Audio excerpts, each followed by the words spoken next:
Assalamualaikum warahmatullahi wabarakatuh. Alhamdulillah warahmatullahi wabarakatuh. kita berjumpa dalam acara talk show Ikatan Alumni Gempala IAG Semantitas 93 ya. 93 91 sampai Balikan deh. kat. Ikatan Alumni Gempala, Ikatan Anggota Gempala, Ikatan. IAG, Ikatan Anggota Gempala. Kan tinggal live IG halus. Oh nyami. Abis tuh ai. Kita kopi.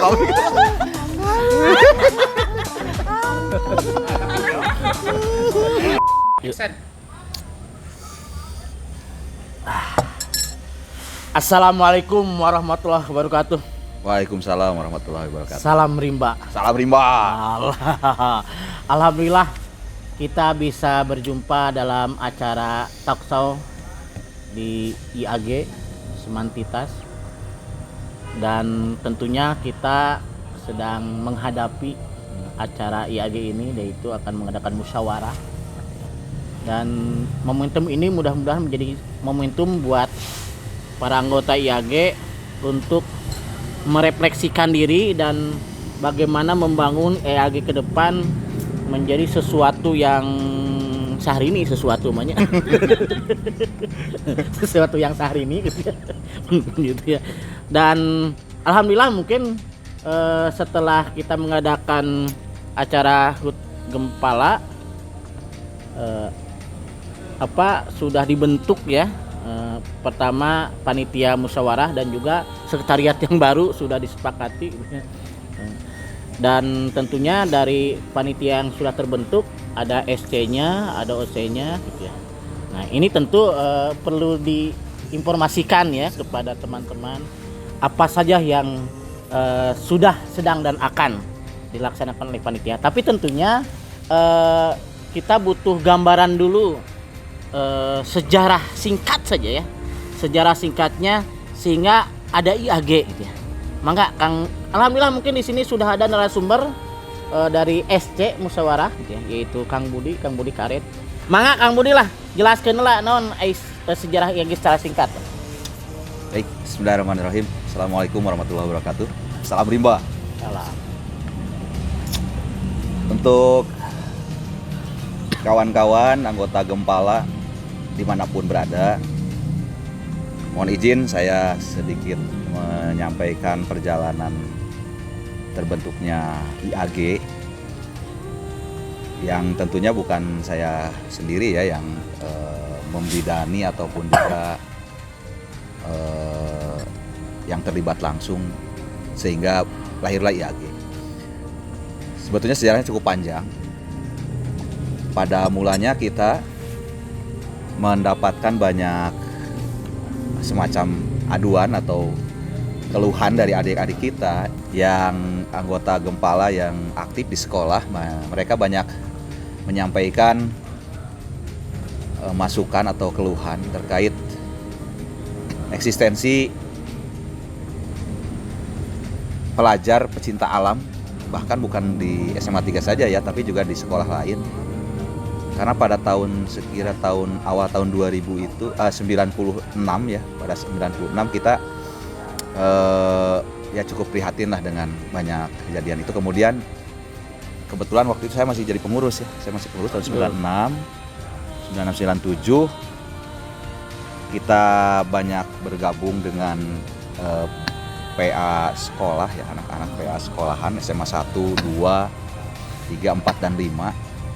Jadi cikal bakalnya dulu ini dari awalnya dulu ada Gapala, gabungan pelajar pecinta alam.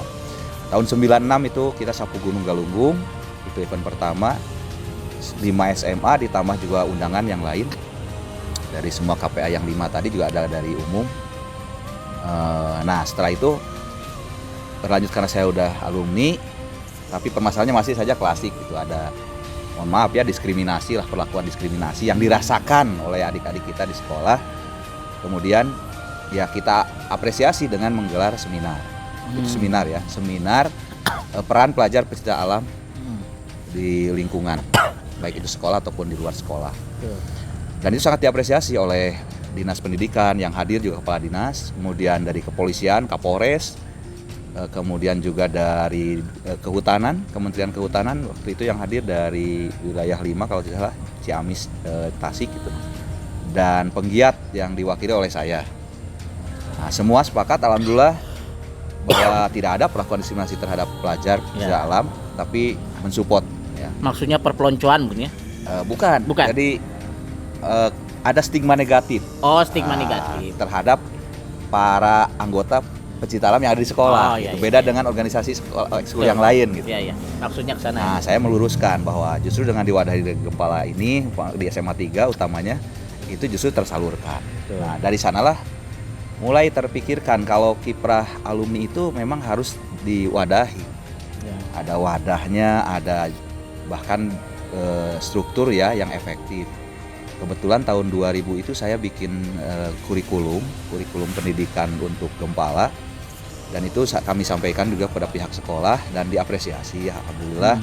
Nah, hanya kebingungan ini wadahnya di mana badan kurikulum ini, karena tidak ada cantolan langsung di Gempala, umpamanya Gempala strukturnya kan tidak ada, badan kurikulum nggak ada di Gempala. Iya, iya. Nah, dari sanalah mulai ada pemikiran dan kesadaran untuk membuat wadah alumni SMA 3 yang anggota Gempala. Iya. Maka saya lupa lagi ya tahunnya, hanya yang saya ingat waktu itu terpilihlah ketua pertama itu, bukan ketua ya, namanya dulu koordinator saja. Koordinator pertama itu saudara Ian Insan. Ian ya? Ya. Yang pernah Ian ya? Ya, Ian Insan. Kemudian dilanjutkan oleh saudara Agus Berry. Agus Berry ya. Dan terakhir Dian Ceper. Oh, jadi udah 3 ya? Sudah 3 kali sebetulnya. Nah, itu IAG itu atau si badan kurikulum ini ada di sana. Jadi di IAG itu sebetulnya masih debatable ini kepanjangannya dari apa? Ya. Ikatan Alumni Gempala Atau Ikatan Anggota Pasif Gempala. Kalau di ADRT klasifikasi anggota itu ada anggota aktif, anggota pasif.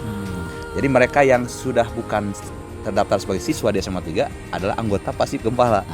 Tapi kemarin ada wacana untuk perubahan nama ya, nanti mungkin ini kan pengesahannya harus di musyawarah anggota ya. Nah, kemudian yang terakhir Ikatan Anggota Gempala. Jadi ini induk wadah semua anggota Gempala.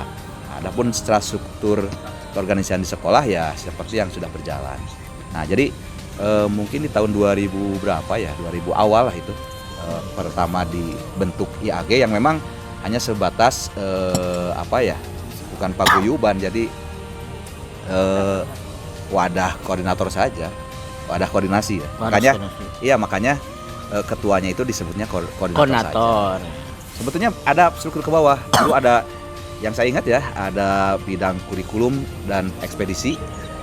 Ya, kemudian ada bidang ekonomi kalau tidak salah. Pernah juga ada bidang sosial dan sebagainya. Tapi memang karena ini sifatnya koordinasi ya, jadi tidak begitu hidup. Sudah. Ya cukup. Ya, baik. Jadi intinya sejarah IAG terbentuk itu karena kebutuhan, terutama para alumni, masih jadi anggota di sekolah kenehnya ini. Di antaranya begitu. Jadi dulu juga pernah dipertanyakan gitu ya, karena interupsi. Ya siap. Ternyata apa yang Anda sampaikan ada koreksi. Iya. Colong koreksi. Karena sejarah tidak dicatat ya. Ya, karena sejarah itu ini tidak tercatat. Itu manu ingat budanya gitu. Jadi mungkin ketua pertama dan ketua kedua ya yang harus yang pertama itu Adi Abud ya. Adi itu Abud adiknya Yani Huis. Adi Abud ya. Adi Abud, terus saudara Etoy. Kedua Etoy, ketiga Agus Berry, keempat, dan selanjutnya dia. Berarti sudah 4 ya. 4. Ya memang selama itu juga peralihan koordinator juga sederhana saja, tidak ada musyawarah yang apalagi dibuat tatib yang sekarang kita rencanakan. Jadi sangat sederhana. Musyawarahnya pokoknya mah ngariung mungpulu ngarumpul aya jelema sanu daek tunjuk gitu. Iya sih. Gitu ya. Jadi sangat sederhana, hanya di obrolan-obrolan. Ya. Ada banyak perwakilan dari setiap ya itu mungkin proses dulu sehingga tidak ada aturan tata tertib dan sebagainya, pemilihan. hasil dari rapat atau musyawarah di Pasir Datar kemarin, panitia pengarah punya tanggung jawab. Nah, secara persiapan kita sudah